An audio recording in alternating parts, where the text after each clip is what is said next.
Welcome to our project and thank you for tuning in. We are very excited about the potential of this game and the fun you're going to have playing it with your family.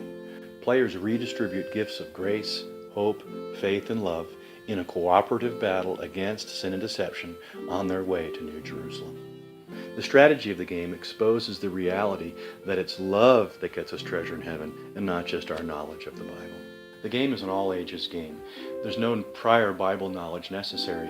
Scriptures are simply read aloud to activate cards. In this game, young children can beat Bible scholars.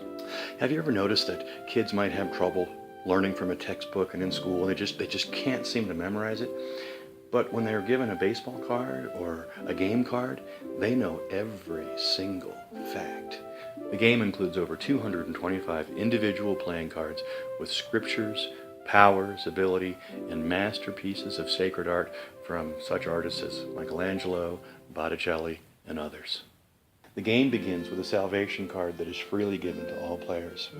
This card allows players to play the special ability and pick up a grace card if they make a confession of Jesus Christ as their Lord and Savior.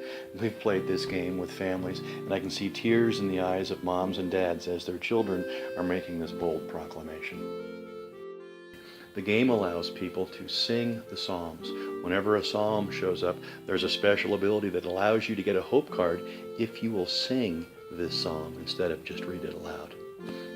We have designed hero packs to feature the heroes of the Bible, like Samson, Joshua, King David, and Queen Esther.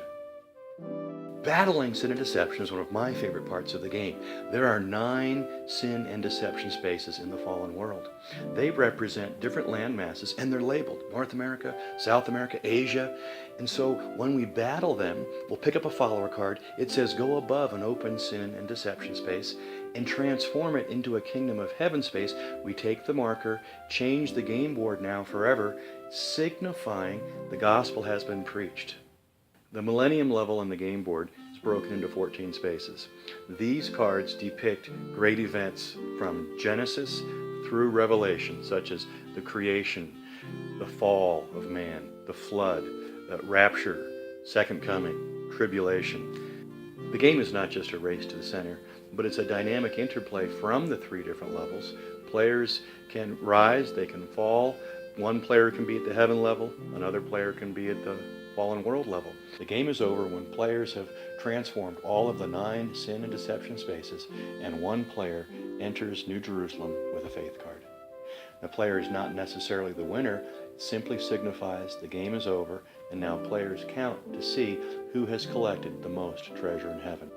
The game allows people to not only read aloud about the great Bible events, but the gameplay acts them out. For example, there's a rapture card in the game, and when that card gets played, all players rise up to the heaven level. Another one would be the flood card. When the flood card comes out, everybody loses everything in their house, unless you have a Noah card. So you experience the event. It's disastrous, and so it's a lot of fun. The backbone of American success has been families sitting around a table, sharing the Bible and teaching their children. This has largely been lost in our modern society.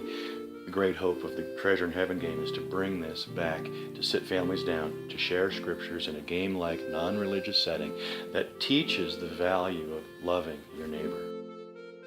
The game teaches a lot of things indirectly, such as encouraging people to good works. As we're collecting treasure in heaven by doing good works, I've found myself in my day not playing the game, but thinking about, wow, if I help this person, I can get a treasure in heaven card. The game allows people to see through the end times, the tribulation, into the hope of the millennium and beyond. We may be raising up the last generation before the rapture and the tribulation, and we believe this game will help us do that. We have been game testing Treasure in Heaven for over 2 years, and the response has been overwhelming with families and with young children. So we believe we have a game that will go into all the world and be translated into many languages.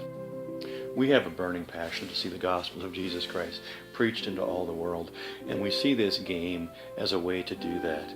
So we're not wanting just to sell games to make just another game, but we see this game as truly being the gospel of Jesus Christ and explaining it to people in a way that they can understand.